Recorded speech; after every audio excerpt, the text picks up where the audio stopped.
বলে এটা তো খুবই স্পষ্ট যে একটা দলের চাপে পড়ে তারা নিজেদের অবস্থান থেকে, আইনের অবস্থান থেকে, নিয়ম থেকে সরে এসে একটা ভুল ব্যাখ্যা দিয়ে এদেরকে সুযোগ করে দিচ্ছে, যেটা আমাদের এই নির্বাচন কমিশনকে কিন্তু প্রশ্নবিদ্ধ করেছে। ফলে আমরা এখনও বলবো যে আমরা এগুলো নিয়ে কোর্টে যাব এবং কোর্টেও নানা ধরনের চাপ প্রয়োগের চেষ্টা করা হচ্ছে। আমরা আদালতে যাব, ইলেকশন কমিশনের কাছে আমরা আবার যাব। যারা দ্বৈত নাগরিকত্ব যাদের রয়েছে, অনেকে তথ্য গোপন করেছে, এখন কিন্তু এই তথ্যগুলো আসছে, এগুলো নিয়েও আমরা আদালতে যাব। ফলে দ্বৈত নাগরিকত্ব এবং ঋণ খেলাপি যারা রয়েছে, আমরা চাই না এই নির্বাচনে তারা অংশগ্রহণ করুক।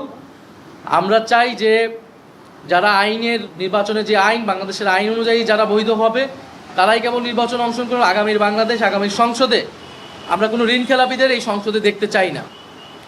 ফলে এবং আরেকটি শোকজের বিষয়টা আসিফ মাহমুদ বলেছেন যে যেখানে আমরা ইলেকশন কমিশনের প্রশ্ন নিরপেক্ষতা নিয়ে কথা বলতেছি এবং একটা রাজনৈতিক দল হিসেবে এই বিষয়গুলোকে তুলে ধরা আমাদের দায়িত্ব, সেক্ষেত্রে সেই সময় আমাদের এই বিষয়গুলো তো তারা কোনো আমলে নিল না, বরং আমাদেরকেই তারা শোকজ দিল। অর্থাৎ আপনি এই দেশে আইনের কথা মানতে বলবেন, আপনার উপরই আইনের ভুল প্রয়োগ করা হবে। তারেক রহমান যখন বাংলাদেশে এসেছেন, পুরা ঢাকা শহর এবং এই গুলশান এলাকা, যেটা তার নির্বাচনী এলাকাও, পুরা পোস্টার ফেস্টুনে ছেয়ে গেছে তার ছবি দিয়ে। এখন আমাকে অভিযোগ বলা হয়েছে যে আমার ছবি যেহেতু ব্যবহার করা হয়েছে, তার মানে এটা আমি নির্বাচনের প্রচারণা করতেছি। তাহলে এটা বাংলাদেশের আইনে, আরপিএর কোন আইনে আছে, এটা ইলেকশন কমিশনের বলা উচিত।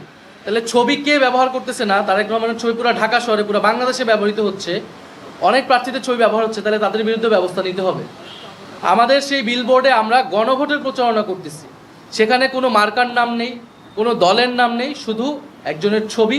একজন দায়িত্বশীল নাগরিক হিসেবে, একজন জনপ্রতিনিধি হিসেবে বা রাজনৈতিক নেতা হিসেবে আমি গণভোটের পক্ষে বলতেছি যে হ্যাঁ, এর পক্ষে আপনারা ভোট দিন। এটা বলাটা আমার নৈতিক এবং রাজনৈতিক অধিকার, যেখানে সরকার নিজেই গণভোটের পক্ষে অবস্থান নিয়েছে এবং প্রচারণা করতেছে। ফলে ইলেকশন কমিশন কিন্তু এইটা এক অর্থে সংস্কারের বিরুদ্ধে অবস্থান নিয়েছে, গণভোটের প্রচারণার বিরুদ্ধে অবস্থান নিয়েছে, এবং যারা গণভোটের প্রচারণা করতে চায় তাদেরকে অনুৎসাহিত করছে, এবং এইটা করলে তারা আইনগত ব্যবস্থা নেবে, এই ধরনের একটা মেসেজিং কিন্তু ইলেকশন কমিশন আসলে দিচ্ছে। ফলে এই কাজগুলো করা মোটেই উচিত হচ্ছে না, এবং এটা নিরপেক্ষতা, লেভেল প্লেইং ফিল্ড, এই সব কিছুকে কিন্তু নষ্ট করে দিচ্ছে। এই ধরনের পরিস্থিতিতে নিরপেক্ষ ইলেকশন করা সম্ভব হবে না। কিন্তু আমরা চাই